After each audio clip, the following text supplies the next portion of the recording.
What is sexuality? We use this word a lot nowadays. We throw around terms like homosexuality, heterosexuality, and bisexuality, as if the meaning of the word sexuality was totally clear. Many would say that sexuality is such an obvious thing that it barely requires comment. It seems to be a given, something predetermined, instinctual, and universal. It simply is. But what is it? What does it consist of? Where does it come from?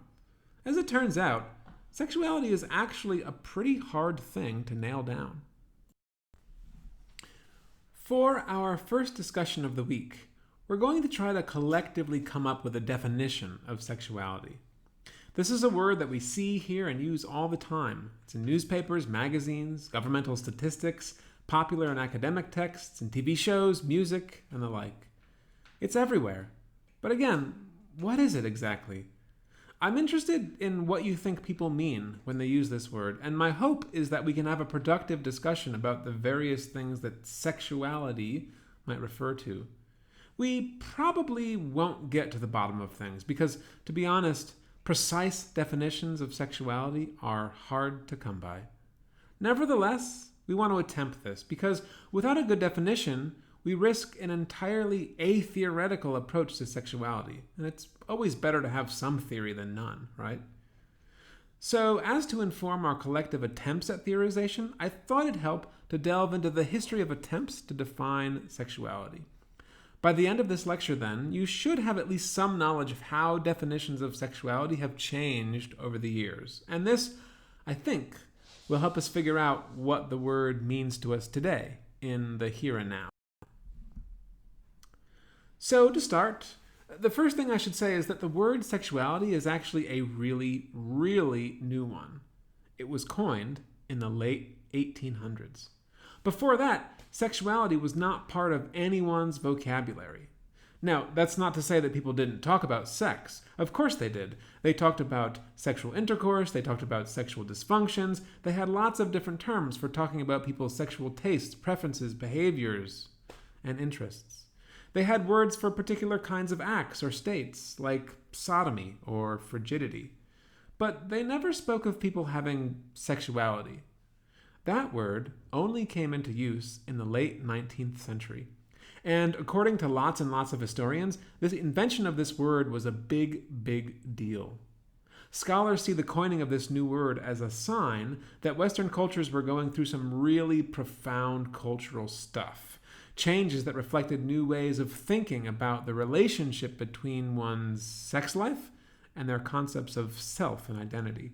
But here, I'm getting a little bit ahead of myself. We're going to cover this a lot later in the coming weeks. For now, suffice it to say, sexuality is a lexicographical innovation of the late 1800s. It first appeared in the Oxford English Dictionary in 1879.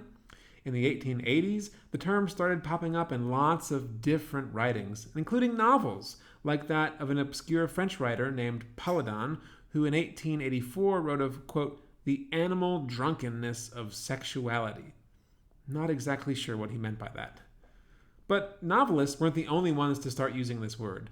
Journalists did so, legal experts, doctors, a variety of other professionals too. And it wasn't only sexuality they spoke of. They also invented a lot of other new words that made use of sexuality, like heterosexuality and homosexuality. The earliest appearance of the latter dates back to 1869, when the Hungarian activist Karl Maria Kertbeny used it in a letter to a German sex reformer friend. After this, the term sexuality rapidly took root, especially as it was promoted by a group of doctors who wanted to study sex in a scientific way. These individuals, who called themselves sexologists, and note to self, we're going to learn a lot about sexology later on in the semester. These people spent their careers asking people about their sexual behaviors, their sexual desires, their dreams, and their fantasies. Probably the most famous of these was the Viennese psychiatrist Sigmund Freud. On the basis of their research, sexologists arrived at a particular definition of sexuality, and this definition has stuck with us for a very, very long time. Indeed, we are largely indebted to the sexologists, for better or worse, for the way that we think about sexuality today. So, how did they conceive of this? Well, the bedrock principle that these researchers built their knowledge upon was the idea that sexual passion was a part of human nature. They defined sexuality as something that was natural, universal, continuous, and irresistible.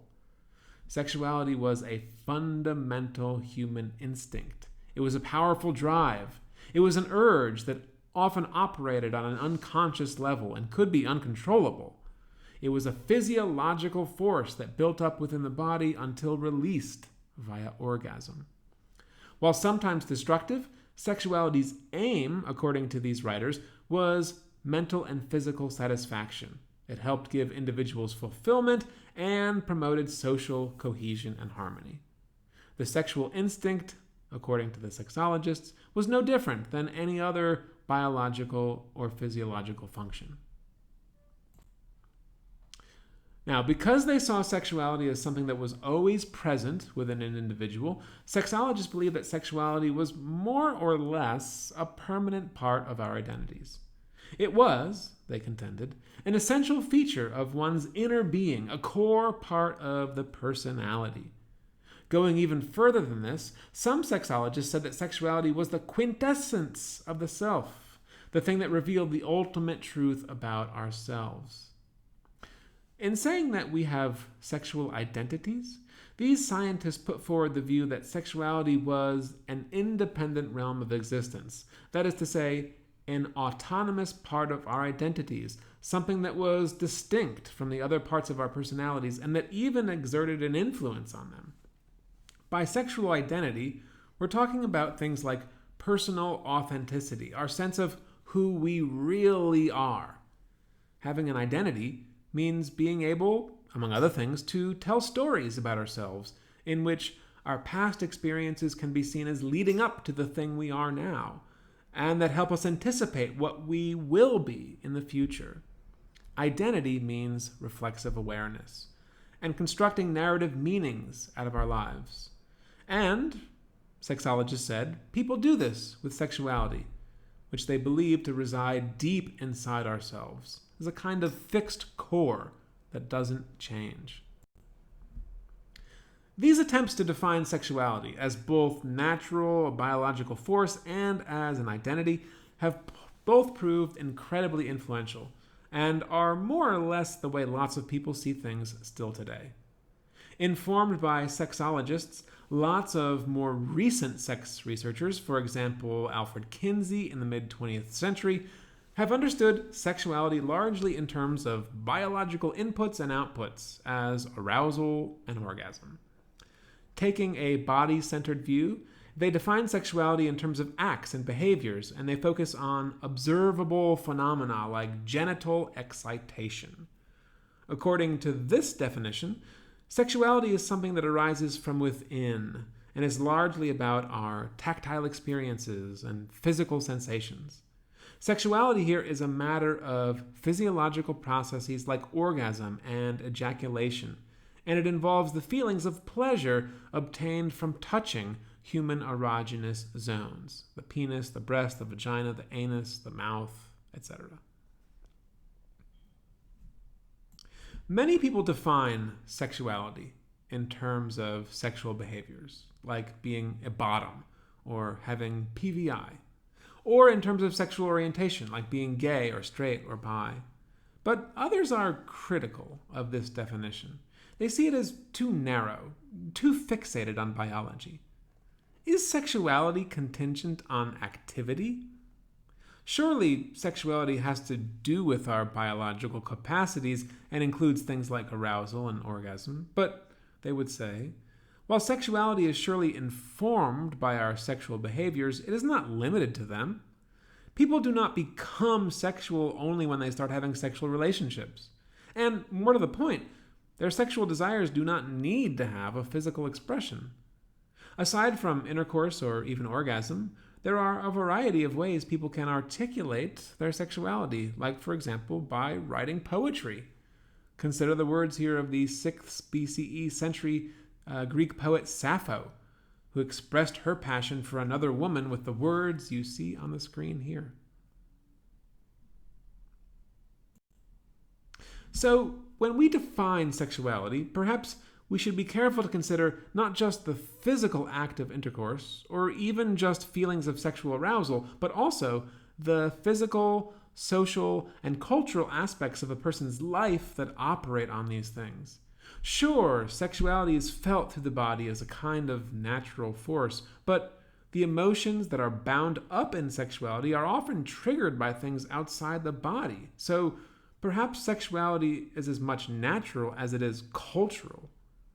Do social beliefs contribute to defining sexuality? Are our sexual desires and behaviors shaped by social rules, taboos, and other cultural beliefs? If so, this would mean sexuality is more about power relationships and cultural constructions than our sexual behaviors. This is what some people say when they talk about things like sexual discourses. By a discourse, we're talking about a shared set of meanings about what sexuality is and what counts as sexual. These discourses are usually created by experts who try to produce a certain knowledge about sex. Typically in Western societies, at least they're clerics, doctors, psychiatrists, and lawyers. These individuals create a sexual language, a sexual grammar that sets the terms for talking about sex. Just as there's been pushback against the idea of sexuality as natural, there's also been some opposition to defining it in terms of an identity. A basic function of identity formation is the idea that there is some permanent essence called me, that there are others like me, and that together we are set off from other people. We often talk about our political identities, or our ethnic or racial identities, or our class or gender identities. And of course, it is common to hear people talk about their sexual identities too. But is sexuality really an identity? Unlike some of these other categories, sexuality is pretty fluid and malleable. We often have the same political or racial or gender identity our whole lives. Is sexuality the same? Sex, after all, is something that can be done in a number of minutes. Desires come and go. And having sex with someone can be a one-time occasion or a long-term relationship. Perhaps sexuality is too unstable to be thought of in terms of identities, which typically are thought to have some kind of permanence. So, where does this leave us? In the broadest possible sense, we would have to say that sexuality encompasses any desires, practices, relationships, and identities that an individual deems sexual. Thus, sexuality here would include the desire for sexual pleasure and also the objects toward whom this desire is directed. It would also include practices deemed sexual, including everything from holding hands and flirting to genital stimulation to kinky sex and a whole host of other behaviors. These practices may serve as the basis for someone's sexual identity, which could be based on the object of their desire, on their sexual proclivities, or on their preferred method of socio-sexual interaction. It is important to point out here that things like desires, practices, and identities can be aligned in an almost infinitely variable number of ways. Desire, for one, is incredibly protean. It is often made up of lots of complicated emotions, and not just the simple desire for genital contact. It includes the need for affection, passion, domination, or humiliation. Tying desires to acts, we can see that these can be combined in lots of different ways. People can mix and join hands, orifices, genitals, and objects in many combinations. Feelings like love, lust, and attraction can be directed toward men, women, or toward an object, as in a fetish for shoes. In the end, we might say that sexuality is multidimensional. It includes biological, psychological, socioeconomic, and spiritual components. It is influenced by lots of things: family, religion, values, media images, personal experiences, disease, etc. Part of our everyday lives, sexuality is a product of our sex roles, our gender identities, our age, our geographic location, our religious surroundings, the cultural background, etc. There are, in other words, lots of cultural forces that impact our sexuality.